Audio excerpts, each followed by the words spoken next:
Ashlyn, it is so great to be here with you today, and I'm so excited to be your ally and to be promoting all of your incredible work. Yes, yes, thank you. I'm totally excited, and I'm happy that we had a chance to get paired together, and I am looking forward to this journey. Ashlyn, so I know you've been doing a lot as a cloud security architect. What exactly does a cloud security architect do?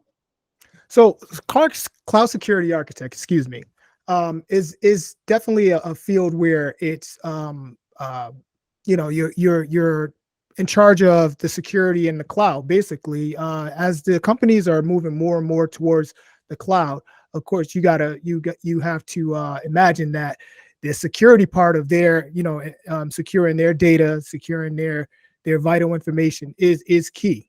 So in doing that, cloud architects are responsible for just securing that environment, making sure that the bad actors are getting a hold of their information. So I mean, that's a high level overview of it. Of course, you can imagine there's more to that you can get granular on it, but that's a high overview of it. You're protecting their data in the cloud. What's the biggest challenge to organizations with regards to cloud security? Biggest challenge to organizations? That's a very good question. I would say that biggest challenge would be that they're giving over their data to a provider to protect it. You're not going to, you can't protect, how can I put this? You're going to protect your stuff better than someone else that doesn't have that same connection to it. I think that overall is kind of the biggest challenge. I mean, just putting that trust in someone that they're going to be able to protect your vital data the way that you would. You know what it reminds me of? It reminds me of when people have a home and they take care of it and then they rent it to someone else or they Airbnb it, right? The tenant isn't going to give the same love and nurture to the home as the owner. Absolutely. That's a great analogy. That's really good. In terms of your past, you worked for 20 plus years in investigations for Child Protective Services. Yep. How do those skills help you in looking at cloud security? Oh, wow. Yeah. So yeah, you're right. I have extensive amount of experience working in child protection investigations with child protection, and basically the skills that I've obtained in my career is being able to work under pressure. That's one. Going into diverse situations where it's high level of stress, bringing different groups together to talk about the issue, come up with a plan.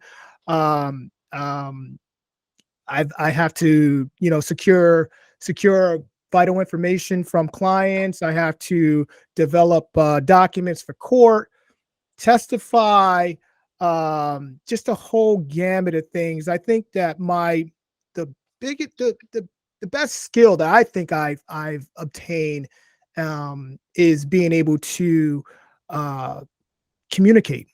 You have to be able to communicate with your clients to get the best type of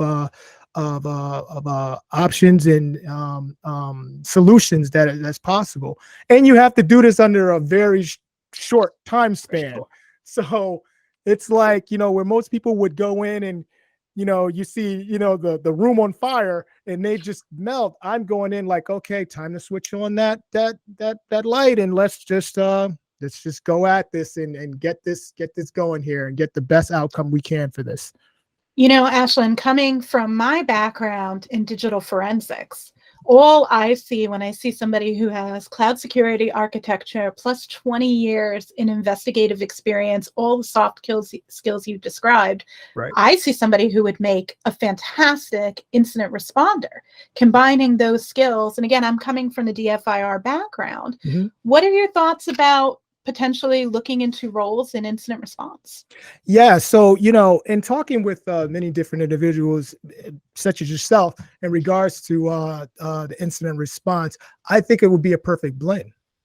I have this extensive history, professional history of investigative services, and bringing that over to the cloud, I just think it meshes well, because you have to have a certain mindset for investigations, where you got to be able to take the situation, look at it from a number of different angles, and put it together, in like I said, short amount of time. This is Right. what I'm used to dealing with. So incident response, it's like second nature for me, to be honest with you. And it makes sense, right? Because in DFIR, we deal with people and we deal with situations on organizations and people's worst days. And I can only imagine that in Child Protective Services, it's the same. Oh, you have no idea. It really is. And it's gotten to the point for me. It's like I said, it's second nature. And you go in, you switch on that light, and go do the good work that you have to do. Switch gears a little bit. Uh-huh. Another passion that you have is giving back to the community. Right. Can you tell me a little bit about the work you do with groups like Black Girls Hack and with your prior fraternity? Yeah. So I'm currently the Chief Technology Officer for Black Girls Hack, nonprofit, nonprofit organization. Basically, what we do is we look to bridge the gap and between individuals that may not have the resources to be able to secure classes, trainings, things like that, to get their foothold in the cybersecurity world. We also provide mentoring. We provide like I said, training, mentoring. We look to get them jobs and connect them with individuals within the field to get them their first start. We have an age range. We go from middle school all the way up to professionals. Basically, we have some professionals in our organization that are a part of our organization that look to connect with us, provide services, and sometimes even get advice from different other professionals that's in their field. So it's a wide range of things that we do, and I love the work that we got going on at Black Girls Hack. And Tanisha Martin, shout out to her. She's amazing. I love her vision, and that's why I'm totally dedicated to that service. So that's Black Girls Hack. My fraternity, since college. I mean, basically, it's I love it. We go in the community. We go into our mission is to achievement in every field of human endeavor. That's our motto, and we try to impart that on our young men and women of color, and help them in school settings, outside of school, take them to different events, mentor them. It's important for them to see somebody that looks like them, that has achieved something, and to let them know that, hey, you know what, you can do that too. And so that's why I'm dedicated to that as well. I love that. Representation matters. Right. And it's just that simple. And I love that you've are part of multiple organizations that give back in that way. And Black Girls Hack, I've had the fortune of being paired with, and now we have an ongoing relationship with Tanisha Turner, who also was involved in Black Girls Hack, LASCO of STMIC. And just what a fabulous organization for really demonstrating not only that representation matters, and that so much matters to those middle school age girls. Just an incredible program, and I'm so glad that you're part of it. I love it. I know that you already have a bunch of credentials, right? You've got your Security Plus, you've got a master's in information science, you've got a bachelor's in psychology, incredible skills coming. Again, my DFIR brain, investigative, understanding people, plus the information systems, and then your cloud security experience. Right. What's next for you educationally?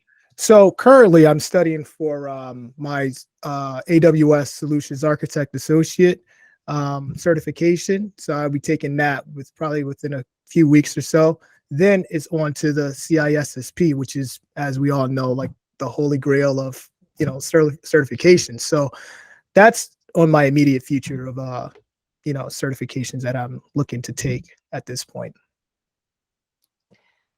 Would you be open? What kind of classes are you interested in learning from next? Once you finish your CISSP Right. and your AWS certification, what's next? What classes can we see if people can help you get into?